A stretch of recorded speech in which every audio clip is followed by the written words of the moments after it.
chez tout le monde, à l'instar du président ivoirien. Selon les informations du site d'information Africa Intelligence, Alassane Ouattara a vivement réagi à l'extradition de l'ancien président du Burkina Faso. Il serait même mécontent et considérerait cette décision comme un précédent juridique et politique inquiétant.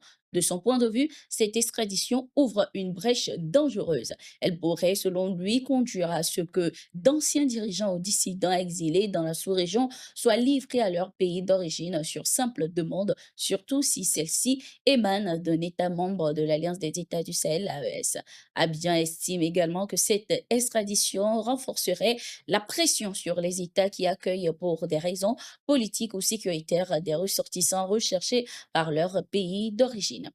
Qu'est-ce qui explique réellement la colère du président ivoirien et est-elle justifiée? Suivons cette analyse. La première raison pour laquelle Alassane Draman Ouattara tremble, c'est qu'en fait, il est connu comme étant le cheveu qui ne manque jamais dans la sauce, dans la soupe. Il est connu comme le plus grand déstabilisateur de la sous-région. Et il le fait toujours sur instruction de ses maîtres, les néocolonialistes français, dont il est un valet absolu, un esclave. Puisqu'il se gargarise d'être un gouverneur de la Banque de France, dans laquelle, de toutes les façons, il n'a jamais exercé une seule fonction de souveraineté.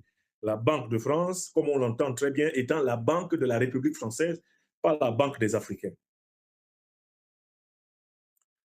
Donc Alassane Draman Ouattara, quand il apprend que Damiba a été arrêté, craint qu'une nouvelle page de son histoire de putschiste, néocolonialiste invétéré, soit rédigée. Ça, c'est la première raison.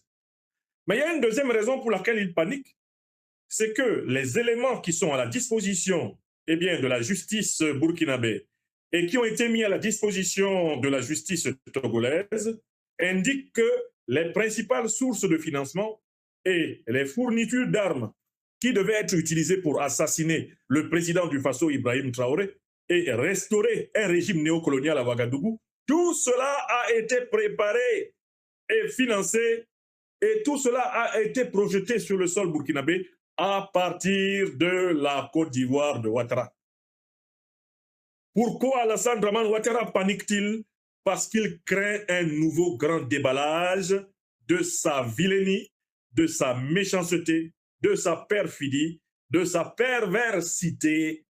Donc la deuxième raison, c'est que la Côte d'Ivoire est l'État qui a joué le rôle majeur de base arrière active de la déstabilisation qui a valu à Damiba son arrestation. Mais maintenant, on va à une troisième raison pour laquelle Ouattara panique. Il panique parce que Paul-Henri Sandaogo Damiba, maintenant aux arrêts, et qui va donc être soumis à la procédure judiciaire dans son pays natal, le Burkina Faso, Paul-Henri Sandaogo Damiba pourrait décider de parler. Les faits ont déjà parlé. Les preuves qui ont conduit à son arrestation ont déjà parlé. Mais Paul-Henri Sandaogo Damiba pourrait décider de parler encore plus. Pourquoi? Il peut décider de parler encore plus, premièrement parce qu'il estime qu'il n'a pas bénéficié d'une solidarité suffisante de ses envoyeurs, à savoir Alassane Draman Ouattara et les néocolonialistes français. Il peut estimer que le pressing qui devait être fait sur le président Faure Gnassingbé, sur le gouvernement togolais, n'a pas été suffisant pour contraindre le gouvernement togolais de ne pas le livrer.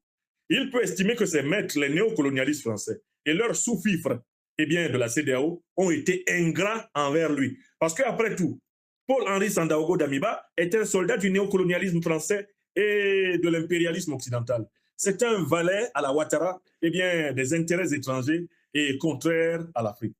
Il peut estimer que son propre camp l'a lâché. Et comme son propre camp l'a lâché, Paul-Henri Sandaogo Damiba peut décider de se libérer. Il peut décider de laisser parler son cœur. Or, s'il laisse parler son cœur, que de vérités vont surgir dans le tribunal militaire de Ouagadougou.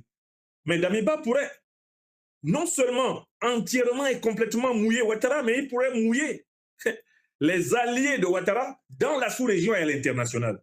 Donc cette affaire peut tourner à un scandale, non pas seulement burkinabé, ça peut tourner à un scandale ouest-africain, ça peut tourner à un scandale africain, et ça peut tourner à un scandale géopolitique, diplomatique mondial. Les informations indiquent également que le président ivoirien Alassane Ouattara veut convoquer et aborder le sujet avec ses homologues de la sous-région pour éviter des cas similaires qui fragilisent, selon lui, les équilibres diplomatiques.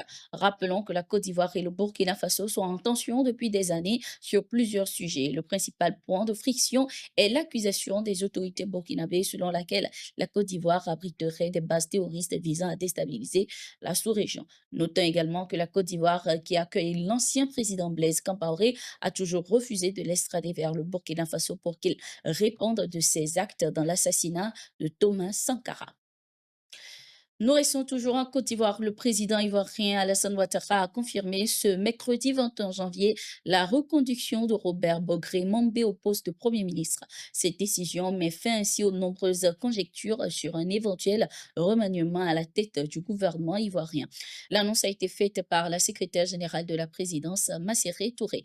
Âgé de 74 ans, Robert Bogré Mambé a désormais pour tâche de former une nouvelle équipe ministérielle dans les prochains jours, laquelle pourrait intégrer de nouveaux membres. Lors d'une prise de parole, le chef du gouvernement a formulé une prière publique demandant à Dieu 5 qualités inspirées de figures bibliques ainsi que la prospérité et la paix pour la nation ivoirienne sous la direction du président Alassane Ouattara.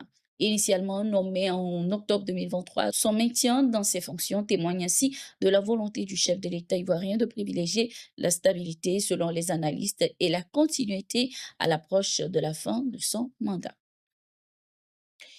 En Guinée-Bissau, le gouvernement de transition a annoncé la tenue des élections présidentielles et législatives le 6 décembre 2026. Cette décision fait suite au coup d'État de novembre 2025 qui avait interrompu